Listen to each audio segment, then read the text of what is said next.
जय मसीह अनि नमस्कार। यहाँलाई पडकास्टमा स्वागत छ। आज फेरि हामी ईश्वरीय भक्तिमा पढ्नको लागि आवश्यकताहरू भाग 4 लिएर आएका छौँ।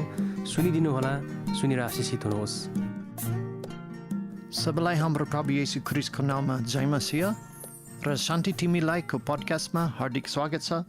परमेश्वरलाई धन्यवाद छ, उहाँ फेरि हामीलाई नयाँ दिन थपिदिनु भएको छ अनि नयाँ अवसर पनि दिनुभएको छ। हामी तपाईँहरूलाई वचन सिकाउनेमा धेरै खुसी लागेको छौँ र आशा छ तपाईँहरू परमेश्वरको वचनबाट तपाईँले आशिष पाइरहनु भएको छ। आज फेरि हामी लगातार रूपमा हामी फिलिपीको पुस्तकलाई अध्ययन गरिरहेको छौँ। बाइबल छ भने, यदि तपाईँसँग बाइबल छ भने कृपया मसँग फिलिपीको पुस्तक हेर्नुहोला। हामी फिलिपीको पुस्तक 1 अध्यायको 9 पददेखि 11 पदसम्म हामी पढ्दैछौँ। परमेश्वरको वचन यसरी लेखेको छ, अनि म यही प्रार्थना गर्दछु, ज्ञानमा र सबै प्रकारको विवेचनामा तिमीहरूको प्रेम जन जन प्रशस्त हुँदै जाओस्। फलस्वरूप उत्तम कुराहरू तिमीहरूले जाँचेर थाहा पाउन सक र धार्मिकताका फलहरू बढिँदै तिमीहरू क्रिस्टको दिनसम्म इमानदार र निर्दोष रहन सक, जुन फलहरू चाहिँ येशू ख्रीष्टद्वारा परमेश्वरको महिमा र प्रशंसाको निम्ति हुन्छन्। हामी प्रार्थना गरौँ। अनुग्रह दिने परमेश्वर पिता, यो सुन्दर दिनको लागि हामी तपाईँलाई धन्यवाद चढाउन चाहन्छौँ। अनि आज फेरि तपाईँ हामीलाई पडकास्ट गर्ने मौका अनि वचन बोल्ने मौका हामीलाई दिनुभएको छ, त्यसको लागि धेरै धेरै धन्यवाद छ। कृपया आजको वचनद्वारा धेरै मान्छेहरूको हृदयमा काम गर्नुहोस्, ताकि उहाँहरूको जीवनद्वारा तपाईँ महिमा पाउन सक्नुहुन्छ।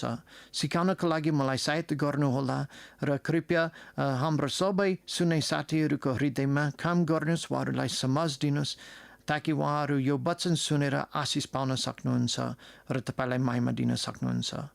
यो समयको लागि हामी अन्तिम धन्यवाद चढाउँछौँ येशू ख्रीष्टको नाममा, आमेन। पौल प्रेरित यो पत्र रोमको जेल खानामा बस्दाखेरि लेख्नु भएको थियो। विशेष फिलिपीहरूलाई एउटा हौसला दिनको लागि अनि आत्मिक रूपमा बढ्नको लागि यो पत्र लेख्नु भएको थियो। उहाँ विभिन्न कुराको बारेमा लेख्न सक्नु भएको थियो होला। मलाई जेलखानाबाट बचाउनको लागि आउनुहोस्, अथवा म जेलखानामा अझै हौसला पाउनको लागि, उत्साहित पाउनको लागि मेरो लागि प्रार्थना गर्नुहोस् भने उहाँलाई माग्न सक्नुभयो। तर स्वतन्त्रताको सत्तामा अनि अर्कै कुराको सत्तामा पौल प्रेरितले फिलिपी बाहेकको मण्डलीको आत्मिक वृद्धिको लागि प्रार्थना गर्नुभयो। अनि त्यही कारण हामीले पौल प्रेरितको जेलखानाबाट हामी के सिकिरहेको छौँ? ईश्वर भक्तिमा बढ्न साँच्चै स्वतन्त्रता बन्नभरि महत्त्वपूर्ण हुन्छ। अनि आज त्यही विषय फेरि हामी हेर्दैछौँ। अनि ईश्वर भक्तिमा बढ्नको लागि आत्मिक गुणहरू के छन् पनि हामी हेर्दैछौँ। गएको पडकास्टहरूमा हामीले यी गुणहरूको बारेमा सिकिरहेको छौँ। प्रेमको बारेमा हामी सिकेको छौँ। अनि कस्तो खालको प्रेम हो? त्यो ज्ञानमा र सबै प्रकारको विवेचनामा बढ्ने खालको प्रेम हो। त्यो भनेको जुन सबै कुरा स्वीकार गर्ने, सबै कुरा सत्य छ, म सबै कुरालाई प्रेम गर्छु खालको प्रेम होइन, तर परमेश्वरको ज्ञान अनुसार त्यो ज्ञान पाएर हामी पनि सबै प्रकारको विवेचनामा पनि त्यो प्रेम देखाउँछौँ। दोस्रो गुण हामीले हेऱ्यौँ के छ?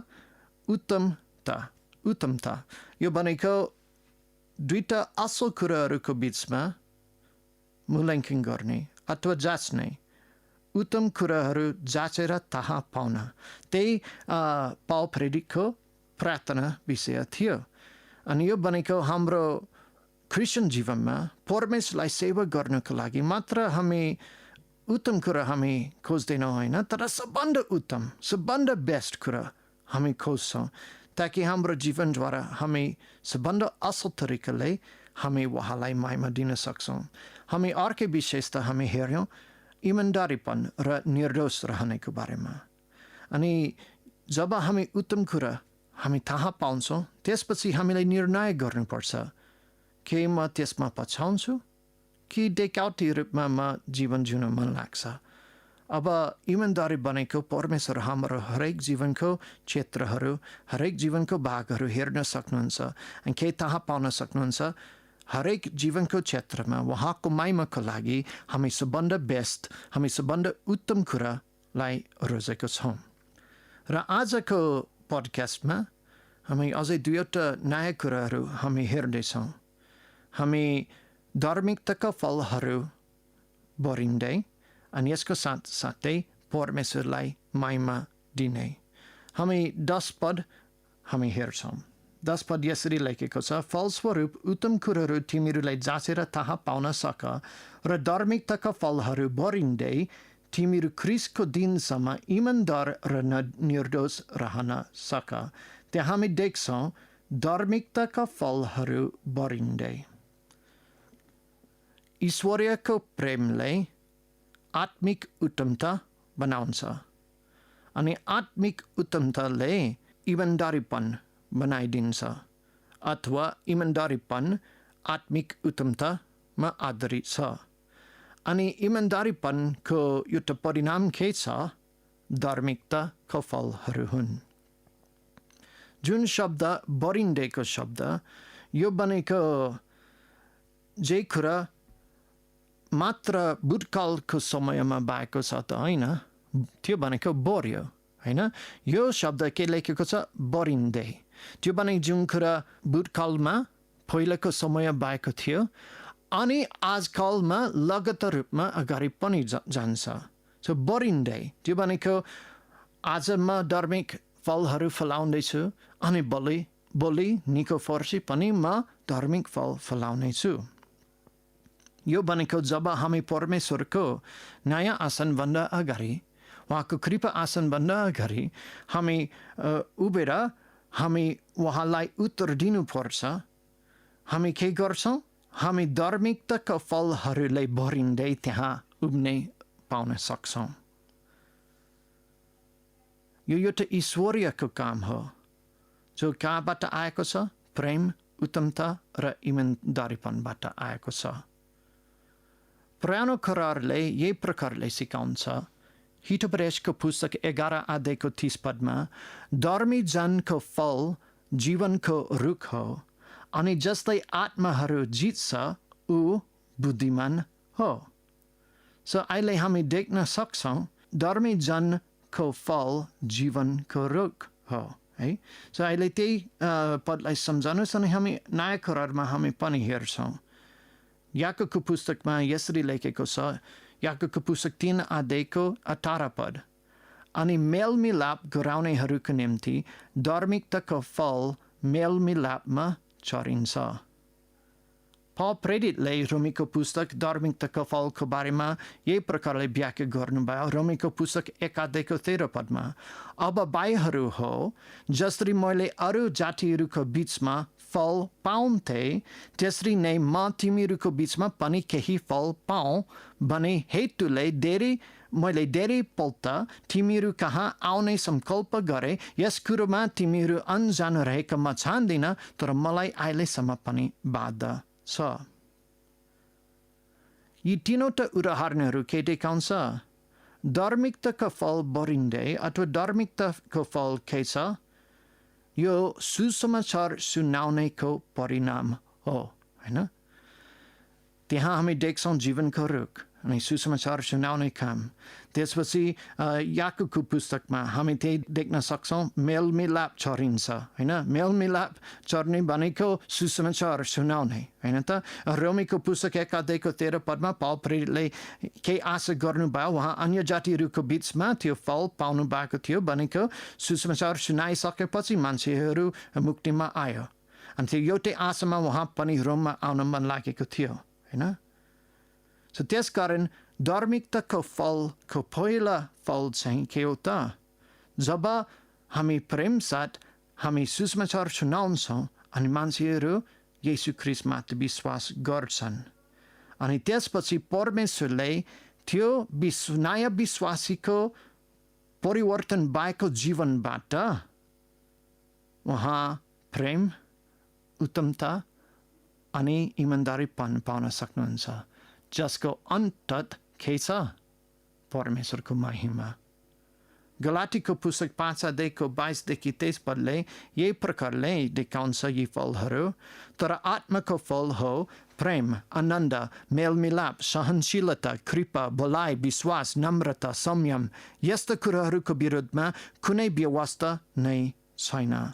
असल कामहरू हाम्रो मनको मनोवृत्तिबाट सुरु हुन्छ, हैन? सो तपाईको भित्री मन, तपाईको मनोवृत्तिबाट तपाईको असल कामको सुरुवात हुन्छ। यी ईश्वरीय प्रेरित अथवा यी ईश्वरीयको प्रेरणा मनोवृत्ति हुन् जसले हाम्रो कामको परिणाम दिन्छ। जसै हरेक कुरा विश्वासमा भएको सबै धार्मिक चिजहरू अथवा धार्मिक कुराहरू जस्तै धार्मिकताको फल चाहिँ येशू ख्रीष्ट मार्फत आउँदछ। सो हाम्रो क्रिस्चियन जीवनमा हामीसँग विभिन्न धार्मिकताका फलहरू छन्, तर यी सब धार्मिकताका फल येशू ख्रीष्ट मार्फत आउँदछ। यी मानवले बनाएको होइन, हामी उहाँका हातका कारिगरी हौँ। एफएसीको पुस्तक 2:10 व्याख्या गर्छ, किनकि हामी असल कामहरूको निम्ति ख्रीष्ट येशूमा सृजना गरिएका उहाँको हातको कारिगरी हौँ, जुन असल कामहरूमा हामीले हिँड्नुपर्छ भनेर परमेश्वरले अघिबाटै तिनलाई तयार पार्नु भएको छ। हामी येशू ख्रीष्टमा रहन्छौँ अनि त्यसपछि यो धार्मिक फलहरू प्राकृतिक रूपमा अथवा स्वाभाविक रूपमा बढ्न थाल्छन्। यूहन्नको पुस्तक 15:4 र 5 भन्छ, ममा रहो र म तिमीहरूका। जसरी हाँगा डाकको बोटमा रहिरहने भने त्यस्तै आफै आफ फल फलाउन सक्दैन, त्यसरी नै तिमीहरू ममा रहिरहेनौ भने तिमीहरूले पनि सक्दैन। डाकको बोट म नै हुँ, तिमीहरू चाहिँ हाँगा हो। जो ममा रहन्छ र म उसमा, उसैले धेरै फल फलाउँछ, किनभने मबाट अलग भएर तिमीहरूले केही पनि गर्न सक्दैनौ। सो त्यसकारण आत्मिक रूपमा बढ्नको लागि अथवा ईश्वर भक्तिमा बढ्नको लागि एउटा महत्त्वपूर्ण गुणहरू के छ? हाम्रो मानसिक इच्छाहरू काममा बदली गर्नुपर्ने हो, धार्मिकताको फल बढिँदै। अनि यसको अन्तिम परिणाम के हो त? परमेश्वरको महिमा। 11 पदले हाम्रो मुख्य खण्डमा भन्छ, येशू ख्रीष्टद्वारा परमेश्वरका महिमा र प्रशंसाका निम्ति हुन्छन्।